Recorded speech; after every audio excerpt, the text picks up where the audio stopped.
Hoy quiero hablarle de algo muy que me ha bendecido mucho.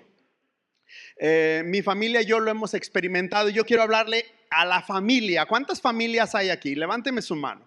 ¿Cuántas familias tenemos? Creo que todos estamos en una familia, ¿sí? Todos vivimos en lo que el Señor creó. La creación más importante es el hombre y la mujer, pero los puso en una familia. Amén. Entonces hoy quiero hablar de familias sanas, generaciones fuertes. Si usted tiene una familia sana, sus generaciones van a ser fuertes. Amén. Una familia que se desarrolla y vive en los lineamientos, escuche bien, establecidos por Dios en su palabra, será una familia fuerte que se establece en el reino de Dios. ¿Sí? Y por consecuencia, sus generaciones son sanas y fuertes. Amén. Bueno, y quiero comentarle algo sobre mi familia. Mi esposa y yo tenemos ya poquito más de 27 años de casado, aunque nos vemos súper jovencitos. Dicen que nuestros hijos son nuestros hermanos y eso me alegra porque no sé si ellos ya están muy viejos o nosotros nos vemos más jóvenes. Pero es algo que hemos podido hacer en estos 27 años de casados, una familia guiada por Dios. No una familia perfecta, pero sí una familia que ama y busca a Dios. Y eso es lo que Dios está buscando hoy en la actualidad. No busca familias perfectas, busca familias que amen y busquen a Dios. Y por consecuencia, usted va a ser una familia sana y va a tener generaciones fuertes. Amén. Y bueno, en estos 27 años hemos experimentado muchas cosas. Hemos experimentado alegrías, victorias, pero también hemos experimentado derrotas.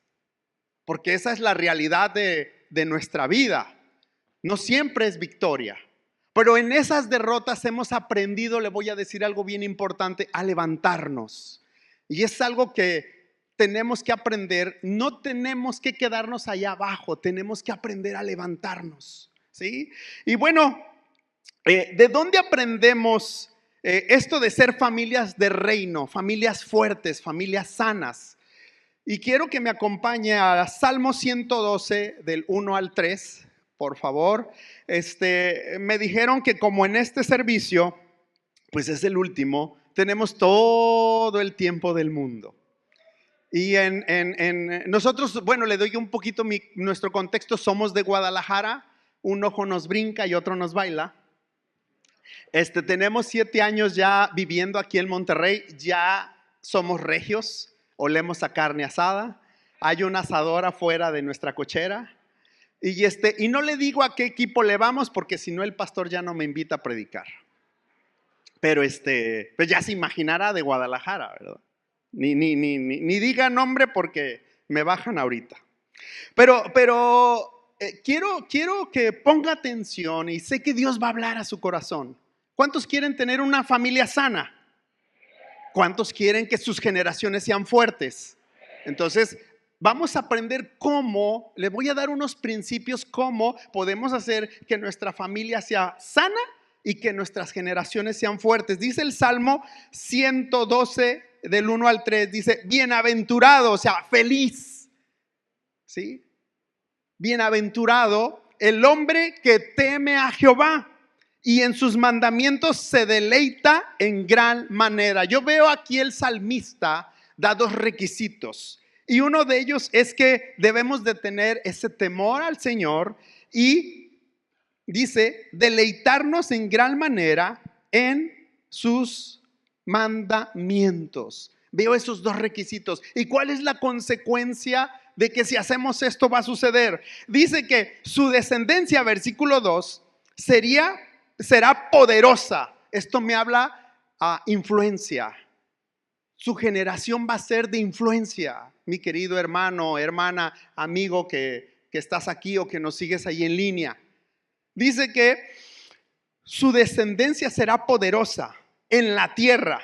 ¿Y esto qué quiere decir? Donde tú te mueves, en tu trabajo, en tu escuela, en tu casa, con tu familia, en la sociedad que nos desenvolvemos, tenemos que demostrar ese poderío que el Señor nos ha dado. Y luego dice, la generación de los rectos será bendita. ¿Amén? ¿Cuántos creen que su familia es bendita? Yo lo creo. Yo creo que mi familia es bendita, ¿sí? Es arropada por el Señor, en otras palabras. Después sigue diciendo, versículo 3, bienes y riquezas hay en su casa. Experimentemos la provisión de Dios, hermanos. Bienes y riqueza hay en su casa. Después sigue diciendo, y su justicia permanece para siempre. Amén. ¿Esto qué es? Son las obras, son las buenas acciones, la generosidad de parte de usted. Entonces vemos cómo el salmista decía algunos pasos para que nosotros aprendamos esto. Y bueno, Dios está buscando, eso sí, familias comprometidas, ¿sí? Familias de reino. Y en la Biblia, en la palabra de Dios, podemos encontrar muchas familias. Y encontramos a la primer familia, a la familia de Noé y Eva. Y dices, ay, sí, ahí está la familia de Noé y Eva, pero tuvieron un hijo asesino. Uy. Y luego nos encontramos a la familia de Noé, que hizo el arca, pero ¿qué nos encontramos con? Que Noé se puso hasta atrás, hermanos, y no del carro. Se embriagó y tuvo una situación embarazosa con su hijo, muy tremenda. Y luego después vemos la familia de Abraham y Agar. Y Sara, bueno, Sara era la esposa, pero vimos cómo quiso ayudarle al Señor con la sierva que tuvo a Ismael. Después vemos otra familia, la familia de Elí. Esta era una familia sacerdotal, era una familia pastoral. Y dice que sus hijos, Ofni y Finehés, dice que se comían lo mejor de las ofrendas. Y vemos cómo cuántas familias están en la Biblia que no eran familias perfectas, pero eran familias que buscaban al Señor. Y por último vemos la familia de José y María, ¿sí? Que por ahí se les perdió el niño Jesús. No eran perfectos. Ahora yo creo que si se nos pierde un hijo, nos queman en redes sociales. Y bueno, yo hubiese querido que mi hijo a lo mejor también se me perdiera para bajar la despensa, porque viera cómo comía. Pero nunca, gracias a Dios, se nos perdió. Pero entonces entendamos que Dios busca estas familias, ¿sí? Y bueno, la familia será siempre el vínculo perfecto. Escúcheme bien. La familia será el vínculo perfecto por el cual pueda Dios demostrar el amor a los que están en la familia, ¿sí? Es a través de la familia donde usted está, donde se puede transmitir ese amor, esposo, esposa, con los hijos hacia los padres. Es una bendición que en el seno familiar, que es lo que Satanás está tratando de destruir, no se dé ese amor que se necesita, porque necesitamos ese amor para podernos sentir amados. Amén.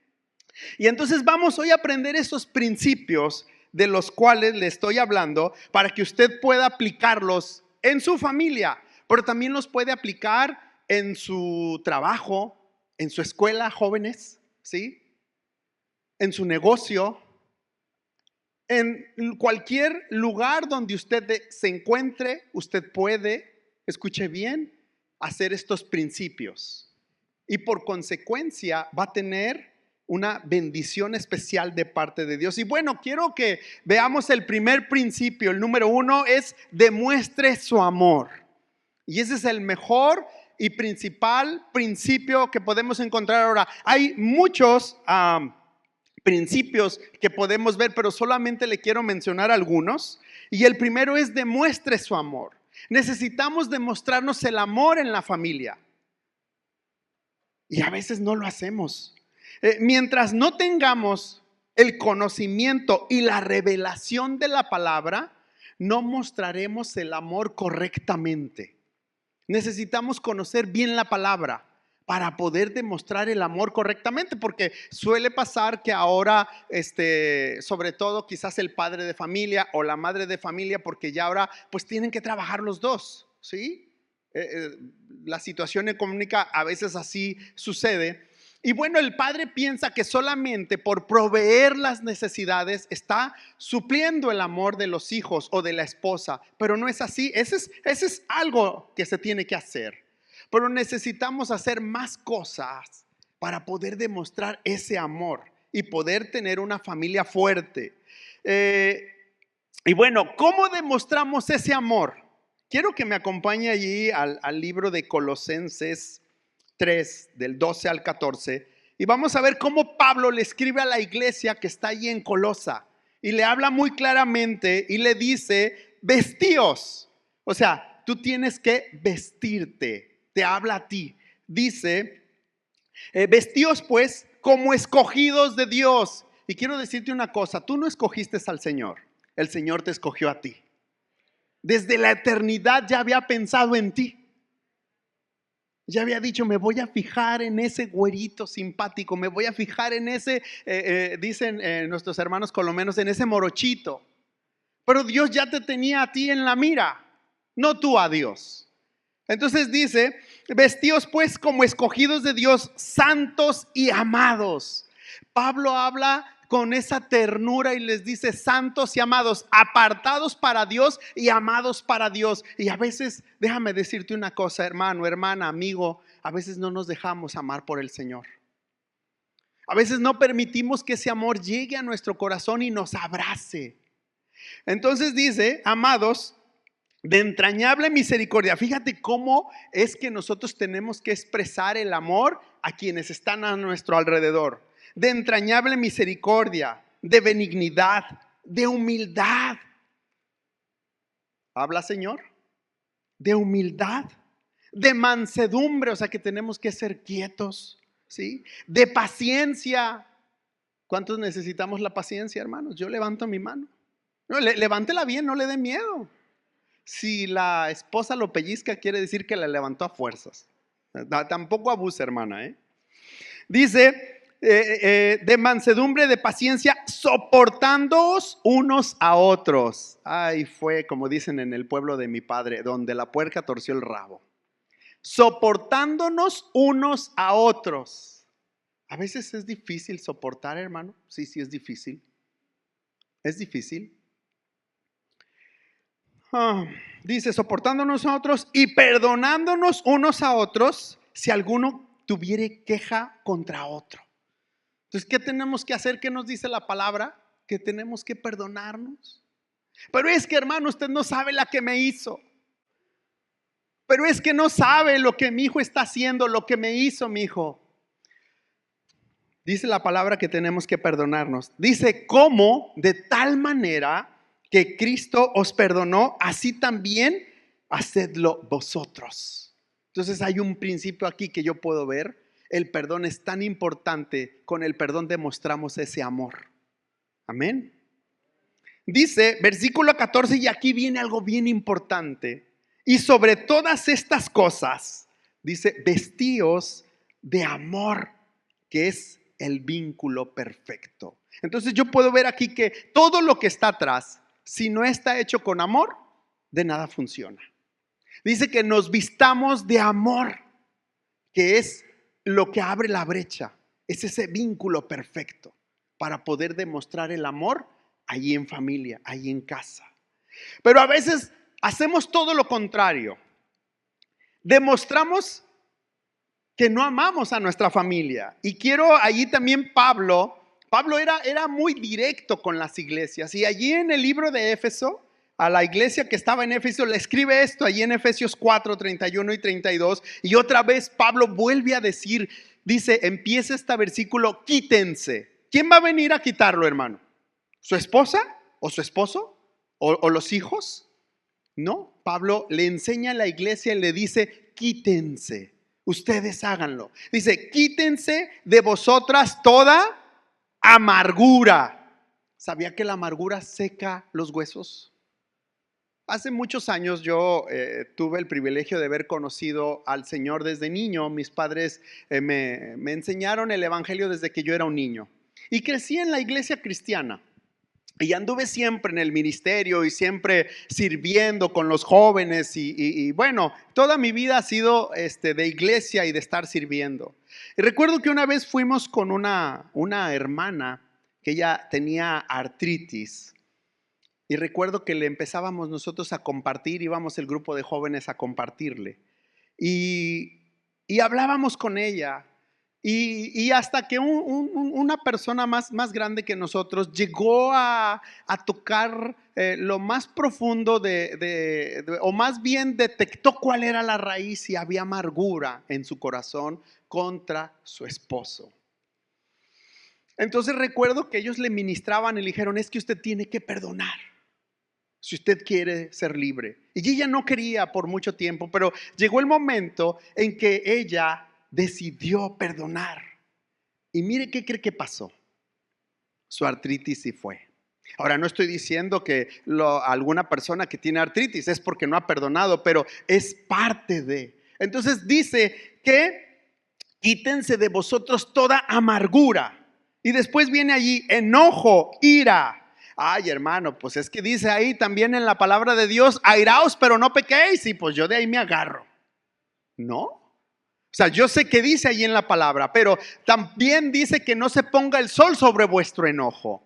O sea que en cuanto tú quizás algo te cause molestia, ¿sí?, tengas la capacidad de poder frenar. ¿Sí? Amén. Y luego después sigue diciendo que quiten también toda gritería. ¿A quién le gusta gritar? ¿No gritan cuando van a un estadio o cuando ven un partido de fútbol? Pero no se refiere a esa gritería, hermanos. Se refiere a gritar algo incorrecto. Y a veces somos dados a esos, hermanos. Por eso Pablo es específico a la iglesia y le dice: quítense toda gritería. Después les dice también toda maledicencia. ¿Qué es esto? Es decir malas cosas. Es hablar mal. También nos pide que la quitemos. Y dice toda malicia. Esto es maldad en el corazón. Y Pablo nos llama a que quitemos esa maldad de nuestro corazón. Y versículo 32 dice: antes, o sea, él dice, así es como tienen que ser. Antes sed benignos, amables, esto es compasivos, unos con otros, misericordiosos, perdonándonos unos a otros como Dios también os perdonó a vosotros en Cristo Jesús. Es entonces como nosotros a través de la palabra de Dios podemos amar a nuestra familia. Y cuando nosotros podemos amar a nuestra familia, vamos a tener esa familia fuerte. Y nuestra generación, ¿sí?, va a ser una generación bendita. Dios le puso en esa familia para que usted pueda dar amor, pero también para que reciba el amor de su familia. Mire, le cuento algo que pasaba ahí en casa. Cuando nuestros hijos estaban adolescentes, más chicos, sucedía algo con nuestra hija. Ella me rechazaba. Ella había algo en ella, en su corazón. Ella no podía recibir ese amor de parte de un padre hacia una hija.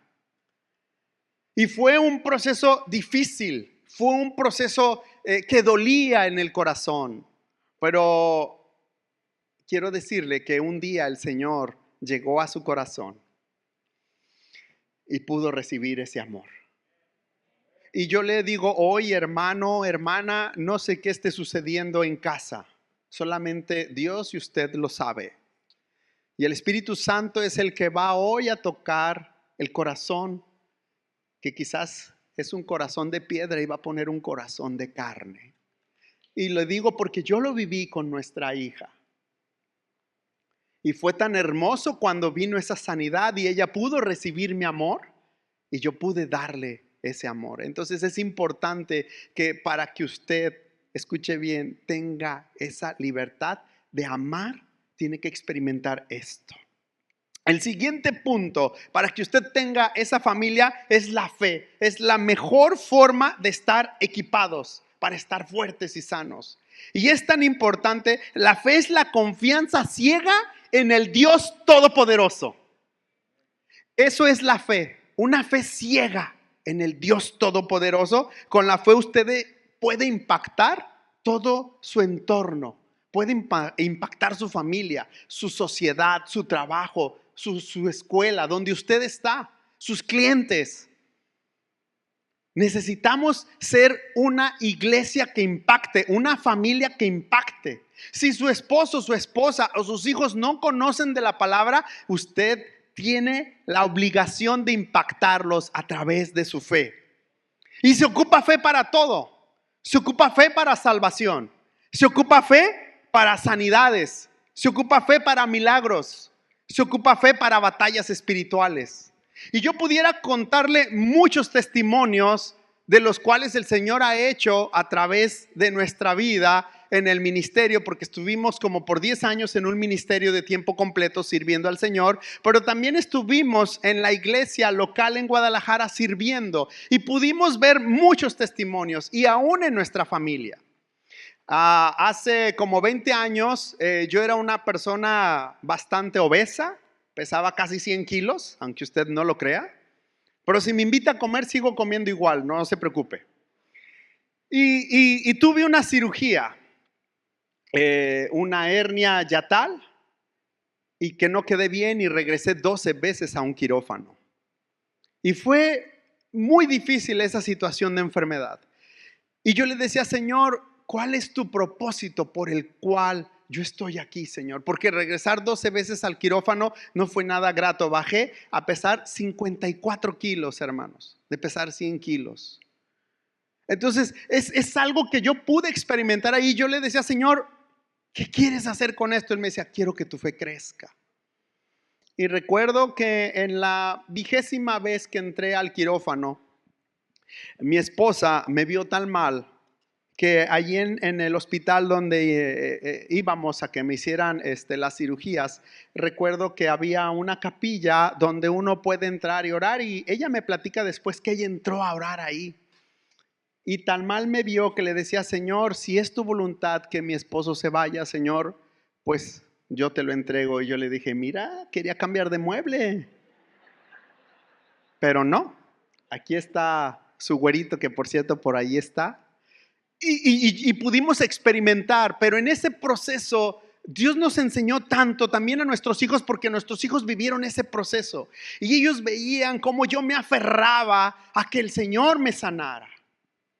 Entonces pudimos saber que ese propósito era que tuviéramos más fe y más confianza en el Señor. Pero mi esposa no desaprovechaba, porque mientras yo estaba dentro en el quirófano, ella estaba en los cuartos del hospital compartiendo la palabra y llevando gente a los pies de Cristo. Y es algo que nosotros tenemos que aprender, que nuestra fe va a impactar a la sociedad donde nosotros estemos. ¿Usted quiere impactar? Necesita crecer en fe, hermano. Batallas espirituales también vamos a tener muchas y necesitamos enfrentarlas. Dice el Salmo 112:7. Decía el salmista, me gusta cómo el salmista describe cómo tenemos que vivir. Dice, no tendrás temor de malas noticias. Y recuerdo cuando a veces en casa en aquellos entonces sonaba el teléfono a la 1, 2 de la mañana, algo pasó. Los que son de mis tiempos no me lo negarán. Ahora ya no se utilizan los teléfonos fijos, solo celular, lo pone en modo avión y se acabó, ya nadie lo despierta. Pero antes estaba uno cuando timbraba y después, ay, perdón, número equivocado. Ay. Pero a veces nos llegaba a pasar eso, pero dice aquí, no tendrás temor de malas noticias. Su corazón está firme, confiado en Jehová. ¿En quién está confiado su corazón, hermano? ¿En quién está, perdón? Y esto de estar confiado es no de espacio a la duda, pues mata la fe. Cuando usted ha puesto toda su confianza en el Señor, no le dé espacio a la duda, porque la duda mata toda fe. Y cuando la fe florece, la duda queda abajo, hermano. No tiene nada que ver con nosotros. 1 Corintios 4:20 dice, porque el reino de Dios no consiste en palabra, sino en poder. ¿Qué es esto, hermano? Necesitamos hablar con autoridad la palabra de Dios, creyendo que el poder de Dios va a ser derramado en nuestras vidas. Cuando usted y yo estamos equipados de una fe visible, una fe de poder que las personas puedan ver, serán entonces que podamos impactar su vida y establecer el reino de Dios en su vida. Una fe visible, hermano. Y por supuesto que en casa puede tener usted una fe corporativa. ¿Qué es una fe corporativa? La fe de usted, de su esposa, de sus hijos. Necesitamos unirnos en fe, hermanos. Tenemos esa oportunidad. Nuestros hijos, como le mencioné, dicen que son mis hermanos. Ya están grandes. Y hemos aprendido a que como familia nos unimos en fe cuando hay una situación adversa. Y ahí nos ponemos a orar. Y nos transmitimos fe unos a otros. Eso es necesario para que sea una familia sana y por consecuencia una generación fuerte, hermano. Y podemos ver cómo el Señor Jesús lo hizo. Dice que cuando el centurión se encontró con Jesús y le dijo que su siervo estaba enfermo, y le dijo a Jesús: solamente di la palabra y mi criado sanará. Tenía que lanzarse la palabra. ¿Y qué hizo Jesús? Dio la palabra. Y dice que el centurión regresó a casa. Y cuando llegó, su siervo ya estaba sano. Y es lo mismo que nosotros tenemos que hacer. Lanzar la palabra. Que si hay un enfermo en casa, pues lo primero que tienes que hacer es doblar tu rodilla y orar al Señor por él. No, hermano, es que la última vez que oré por un enfermo se me murió. Pues no le hace, tú sigue orando. No pasa nada. Tú obedeces la palabra de Dios. Entonces ese es el siguiente punto. Este otro punto me gusta porque aquí todos lo tenemos que experimentar, y es ser sensibles al Espíritu Santo. Es necesario que usted y yo seamos sensibles al Espíritu Santo, hermanos. Ser sensible al Espíritu Santo es permitir que nos envuelva con su ternura, que nos envuelva con su amor. ¿Alguna vez usted lo ha experimentado? Fíjese que yo tengo mis devocionales y yo he experimentado eso. Cuando me he sentido desanimado, ¿quién se ha sentido desanimado? Cuando me he sentido triste, cuando he sentido que yo ya no puedo, llega el Espíritu Santo y nos abraza. Llega el Espíritu Santo y trae ese bálsamo a nuestro corazón. Lo que quizás mi esposa no puede llegar aquí al corazón mío, el Espíritu Santo sí puede. ¿Sí? Y Él se va a encargar de hablar a nuestro corazón y de proveer lo que muchas veces los demás en familia no nos lo pueden proveer. Entonces Él es nuestra guía. Cuando nosotros sabemos tomar alguna decisión importante, el Espíritu Santo es nuestra guía. ¿Usted ha permitido que sea su guía? O en la mañana se levanta y hace sus planes, y voy a hacer esto y voy a hacer lo otro y voy a hacer aquello.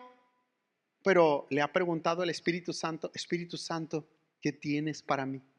¿Qué quieres que haga? ¿Cómo quieres que haga este negocio? ¿Me conviene? Sabe que el Espíritu Santo le va a dar la mejor guía. Amén. Romanos 8:26 dice ahí, dice: y de igual manera el Espíritu nos ayuda en nuestra ¿qué? Quiero que lo diga conmigo. ¿En qué nos ayuda? ¿En nuestra qué? Debilidad. Entonces quiere decir que a veces nosotros tenemos alguna debilidad. Sí, hermano. Tenemos a veces debilidades. Pero ¿quién es nuestra ayuda? El Espíritu Santo. Permita que sea su ayuda. Cualquier debilidad que usted tenga, permita que sea su ayuda. No permita que lo que el mundo ofrece sea nuestra ayuda. Nuestra mejor ayuda es el Espíritu Santo, hermanos. Y Pablo aquí a la iglesia de Roma, a la iglesia de Romanos, le dice que el Espíritu Santo nos ayuda en nuestra debilidad. El apóstol sabía que teníamos nosotros, o que nosotros íbamos a pasar por debilidades, la que sea. Porque aquí no dice, mira, si es una debilidad económica, híjole, no, pues ahí no. Si es una debilidad de algún problema familiar, no, pues no. Cualquier debilidad, el Espíritu Santo nos ayuda. Cualquiera. Dice, seguimos leyendo, pues ¿qué hemos de pedir como conviene? No lo sabemos. pero el Espíritu mismo intercede por nosotros con gemidos indecibles. Solo el Espíritu Santo sabe lo que necesitamos tú y yo, hermano. Solamente Él. Cuando nosotros estamos dispuestos y somos guiados por Él, podemos ser llenados de su presencia. Por cada hueco que el enemigo ha querido meter en nuestro corazón, Él lo va a llenar. Dice Juan 14:26. Dice: mas el Consolador, ¿quién es esto? Jesús habla y nos da esta enseñanza y nos da esta promesa. Mas el Consolador, el Espíritu Santo, a quien el Padre enviará en mi nombre, Él os enseñará todas las cosas y os recordará todo lo que yo os he dicho. Es el Espíritu Santo el que nos va a hablar, el que nos va a recordar. Necesitamos siempre ser guiados por el Espíritu Santo. Cualquier cosa que haga, por muy sencilla que sea. Nuestros hijos tuvieron la oportunidad de irse de misioneros. Sí, los dos se fueron de misioneros. Y cuando ellos regresaron, nos enseñaron, de hecho nos estaban dando clases de lo que aprendieron allá, mi esposa y a mí. Y nos enseñaban cómo ellos aprendieron a buscar y a ser guiados por el Espíritu Santo en todo lo que ellos hicieran en cuanto a el ministerio de misiones. Nuestro hijo se fue a Colombia y nuestra hija estuvo aquí en la Sierra de los Tarahumara y en la sierra aquí de San Luis Potosí con varias iglesias cristianas. Y ellos nos platicaban cómo ellos tenían que ser guiados por el Espíritu Santo para cada situación que ellos estaban viviendo. Y nuestra hija comenta que tuvieron una situación con una persona que tenía su parcela, que tenía sembradas calabazas. Y nos dice que la persona, el dueño de la parcela, no era cristiano, pero la esposa sí, y los hijos también. Entonces que fueron a orar por ellos, y que él estaba muy renuente en recibir la oración, pero ellos fueron guiados por el Espíritu Santo para poder ir y orar por él. Entonces fueron, oraron por la siembra, ¿sí? Y bueno, pues después les dan la noticia que al día siguiente las calabazas crecieron increíblemente. No podían creerlo, cómo habían crecido. ¿Y qué cree que pasó con esta persona, con el Señor? ¿Qué se imagina usted? Dobló sus rodillas y reconoció que necesitaba al Dios Todopoderoso en su corazón. Y es lo que usted y yo necesitamos impactar, pero necesitamos ser guiados por el Espíritu Santo. Para lo más sencillo que usted se pueda imaginar, necesita ser guiado por el Espíritu Santo. Amén. Bueno, el siguiente punto que yo le quiero enseñar es: resista los ataques y viva en santidad. ¿Cuántas veces somos atacados por el enemigo? Ay, todos los demás viven en santidad. Qué bien, hermanos. ¿Cuántos hemos recibido ataques del enemigo? Yo creo que todos alguna vez hemos experimentado algún ataque del enemigo, pero necesitamos resistirlos, ¿sí? Los ataques vienen a veces disfrazados y no nos damos cuenta de pensamientos como que no nos va a ocurrir nada, y nos olvidamos de que el enemigo viene a matar, a robar y a destruir. Entonces necesitamos estar bien alertas. Pero cuando nosotros entonces permitimos que el Espíritu Santo guíe nuestra vida, vamos a poder estar alertas de cualquier ataque del enemigo. Va a poder usted discernir, varón, cuando esté en el trabajo y llegue alguien y se le acerque y le haga una propuesta que no está bien. Usted va a ser sensible, porque usted va a decir: ay, aquí hay forma de hacer negocio. Y el Espíritu Santo le va a decir: no es un negocio, no te conviene. O joven, allí en tu escuela, cuando alguien te ofrece hacer algo indebido, algo incorrecto, porque para ahora lo bueno es malo y lo malo es bueno. Y va a venir el Espíritu Santo y va a hablar a tu corazón y va a poner un límite para que no lo traspases y tus generaciones no sean afectadas.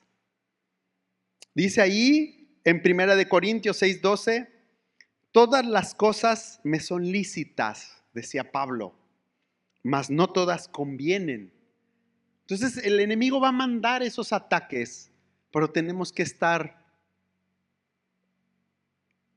aprestos para poder discernir. Amén, hermanos. Y saber que no me conviene. Dice, todas las cosas me son lícitas, mas yo no me dejaré dominar de ninguna. Necesitamos entonces nosotros discernir para poder resistir los ataques del enemigo. No importa cuál sea la prueba por la cual usted esté pasando, el Señor tiene cuidado de ella. Dice que no hay tentación humana mayor que nosotros no podamos resistir. Ay, hermano, es que si usted supiera. Yo no sé cuáles son sus pruebas, pero yo sé si cuáles son las mías.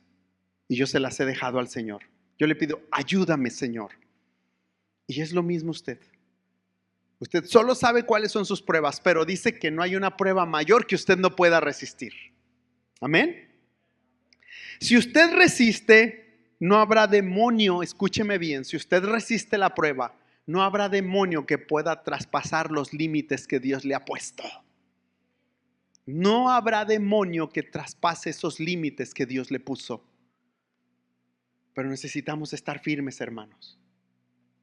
Dice Santiago 4:7, yo creo que la mayoría nos conocemos este texto. Someteos pues a Dios, resistid al diablo. ¿Y quién va a salir corriendo? ¿Usted? No, pero nos da un requisito, dos requisitos. El primero dice sométanse. Y ahí es donde empezamos a rechinar. Uy, si no me someto ni a mi esposo, pues ¿usted cree que me voy a someter? ¿O sí se someten, verdad, hermanas? Ay, fue un amén con convicción. Hermano, le doy permiso de que como que le dé un pellizco para que salga el amén con enjundia. ¿Ustedes se someten a Dios, hermanas? Ahora, ¿se someten a su esposo? Ya bajó el volumen. Dice, someteos pues a Dios. Y después de que usted se haya sometido, va a poder resistir al diablo. Y por consecuencia, huirá de vosotros. Entonces, no podemos nosotros resistir, no podemos ponernos, como dicen por ahí, a Sansón a las patadas, si primero no nos sometemos a Dios. ¿Y cómo nos vamos a someter? Aquí están los principios de Dios, para que usted y yo nos podamos someter. Sometámonos pues a Dios. Vamos a poder resistir al diablo y este va a huir de nosotros. Amén. Hacer el propósito por el cual Dios nos llamó impactará la vida de cada persona que nos rodea. Amén. Muy bien. Bueno, el siguiente punto es encuentre su propósito y vívalo. Si usted quiere que su familia sea una familia sana, encuentre su propósito. ¿Quiere que sus generaciones sean generaciones fuertes? Encuentre su propósito. Y usted puede decir, bueno, sí, mi propósito es terminar, diría un joven, la carrera, ser un brillante y excelente doctor, universitario, con muy buenas calificaciones, ser un empresario exitoso. Sí, todo eso es muy bueno. Pero ¿cuál es el verdadero propósito de Dios para su vida? ¿Dónde lo vamos a encontrar? Aquí. Aquí va a encontrar el propósito para que su vida pueda ser una vida de éxito y tenga una familia de reino. Amén. Quiero que vea, vamos a ver Colosenses 1. Es de mis libros favoritos, Colosenses. Yo sé que toda la palabra nos enseña, pero cuando Pablo le escribe a la iglesia de Colosa, la describe, qué tiene que hacer. Y le dice ahí en Colosenses 1, 9 al 11, dice, por lo cual también nosotros, desde el día en que lo oímos, no cesamos de orar por vosotros. Necesitamos la ayuda de nuestros hermanos. Yo necesito la ayuda de mi esposa. Necesito que ore por mí. Mis hijos necesitan que oremos por ellos, como yo también necesito su oración. Necesito la oración de usted para que el Señor nos una como iglesia, como un solo cuerpo. Y Pablo les dice que oraba por la iglesia que estaba allí en Colosa. porque le doy el contexto. Epafras cuenta cómo la iglesia de Colosa vivía con un propósito, que amaban en el Espíritu. Y Pablo se gozaba por eso. Y por eso dice que oraba por ellos y de pedir que seáis llenos del conocimiento de su voluntad. Propósito número 1. Necesitamos el conocimiento de Dios para poder hacer su voluntad. Usted no está aquí para hacer su voluntad que usted quiere. Necesita hacer la voluntad de Dios. Y luego después sigue leyendo, dice, en toda sabiduría e inteligencia espiritual. Propósito. Necesita usted ser lleno de la inteligencia espiritual. No de la terrenal, para hacer negocios o para tener una vida exitosa en una escuela. Eso es importante, sí. Pero lo mejor es ser llenos de la sabiduría espiritual del Señor. Cómase la palabra. Inúndese de la palabra. Esto le va a dar vida. Esto le va a enseñar a ser exitoso aquí en la tierra, a tener una vida y una familia de reino. Pero yo me acuerdo que en mis tiempos, normalmente mi mamá en el baño tenía un altero de Biblias y un altero para, dice, hasta en el baño se aprendan la palabra. Necesita usted vivir esto. Esto es sabiduría. Amén. Después dice, versículo 10, para que andéis como es digno del Señor. Propósito. Usted tiene que andar, su propósito es caminar como el Señor quiere que ande, dignamente, mostrando su vida cristiana a los demás. Es que usted y yo somos luz, tenemos que ser como esas gotas de agua, transparentes para todos los demás, para todos los que nos rodean. Usted tiene que ser transparente para su esposa, usted tiene que ser transparente para su esposo. Hijos tienen que ser transparentes a sus padres, ¿sí? Súper transparentes.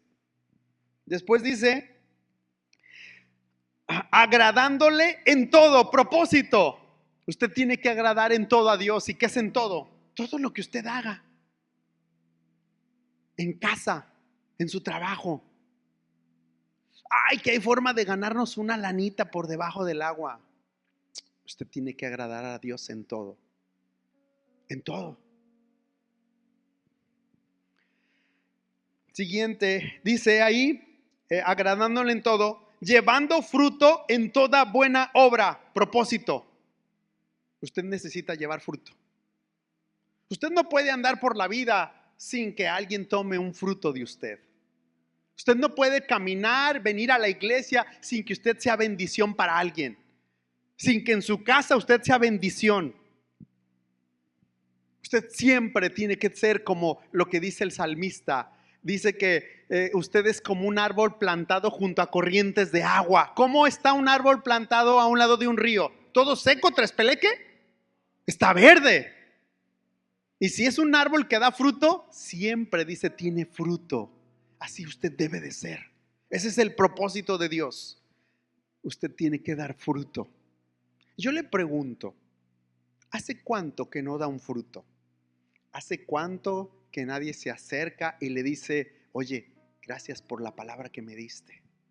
Gracias por la palmadita que me diste.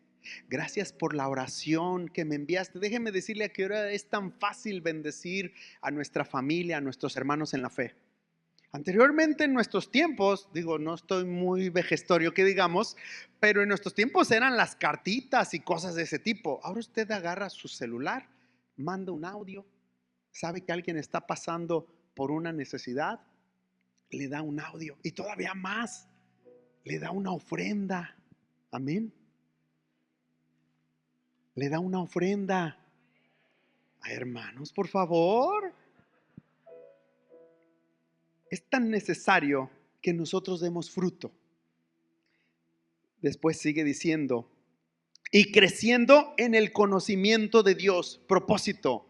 El Señor no quiere que sea usted un pigmeo espiritual. Los pigmeos es una raza que lo más que llega es 1,10, 1,20 de estatura en una región de África. Con todo respeto lo digo. Pero usted no tiene que quedarse espiritualmente chaparrito. Usted tiene que crecer. ¿Cuánto tiempo tiene en el Evangelio, hermano? Ah, no, hermano, yo soy cristiano desde cuna. Y si usted no ha crecido, usted es un pigmeo espiritual. Necesita crecer. No, hermano, es que mi vida es una vida de oración. En la mañana oré por mis cornflakes. A mediodía oré por las gorditas de la tota. Y en la noche cené y oré por mis tacos. Qué bien que ora. Qué bien que bendice los alimentos. Pero usted necesita crecer más espiritualmente. Necesita impactar a su familia. Necesita que su sociedad vea, su entorno, que en usted hay algo diferente. Que su familia es de reino. Que usted tiene una familia sana. Y que por consecuencia sus generaciones son fuertes. Amén. Versículo 11. Fortalecidos con todo poder. Propósito. El Señor quiere que usted esté fortalecido. ¿Y con qué poder? Con el poder del Espíritu Santo. Y cuando usted tiene poder, no es porque esté usted que diga, es que yo por quien soy. No, es por el Espíritu Santo. Usted va a poder establecer el reino de Dios en la tierra. Su familia va a ser poderosa y va a establecer el poder de Dios. Conforme, fíjese cómo va a ser que usted va a tener ese poder. Dice, conforme a la potencia de su gloria para toda paciencia, propósito. Conforme a la potencia de su gloria, de la gloria de quién, de Dios Padre. Imagínese todo el poder de Dios establecido en su vida, en su corazón, con la potencia de su gloria. Yo quiero pensar el día que el Señor derrame todo eso, hermano, no se la va a acabar. Hasta las piedras van a hablar.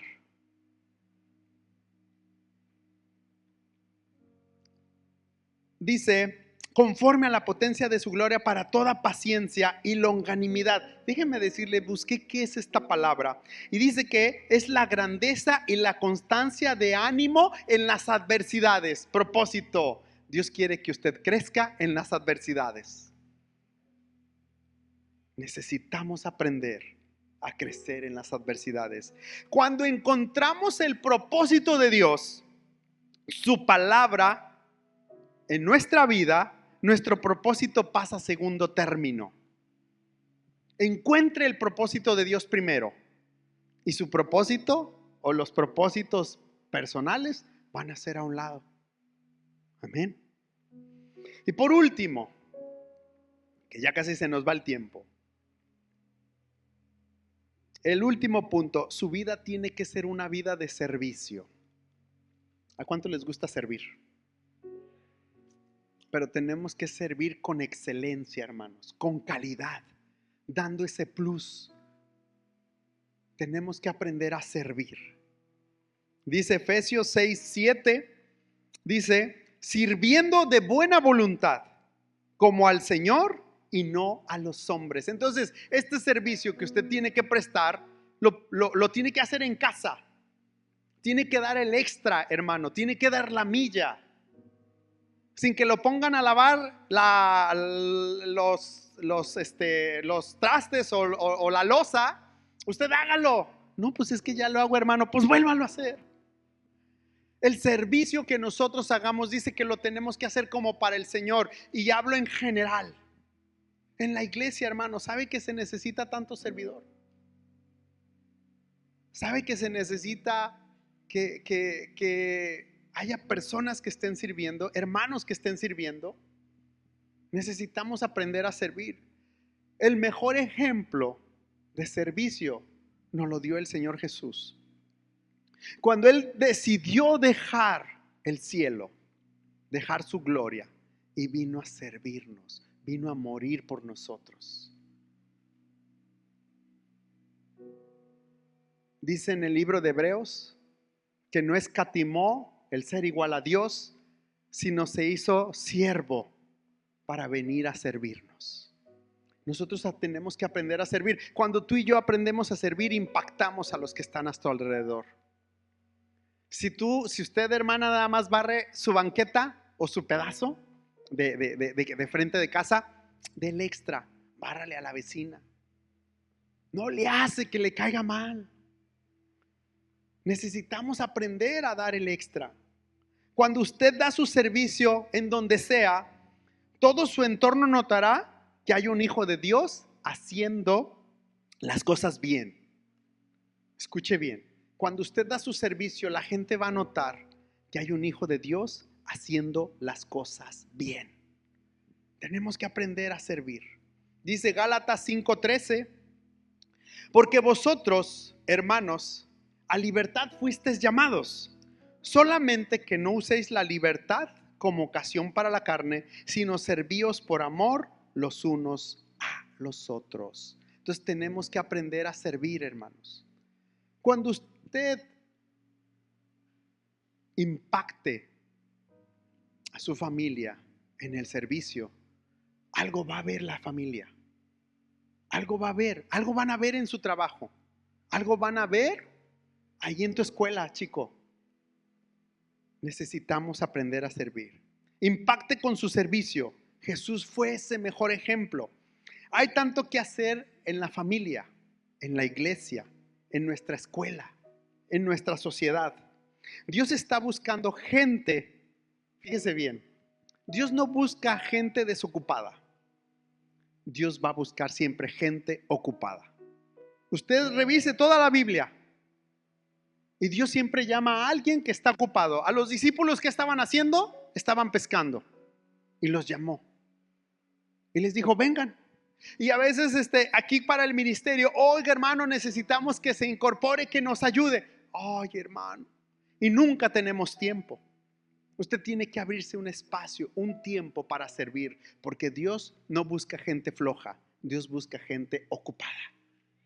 Amén. Y bueno, demuestre el amor, demuestre su fe, sea sensible al Espíritu Santo, resista los ataques para que usted pueda vivir en santidad. Encuentre su propósito y vívalo, hermano. Y por supuesto, tenga una vida de servicio. ¿Quiere usted tener una familia sana? ¿Quiere tener una familia sana? Si usted empieza a vivir estos principios, sus generaciones van a ser generaciones fuertes. Amén.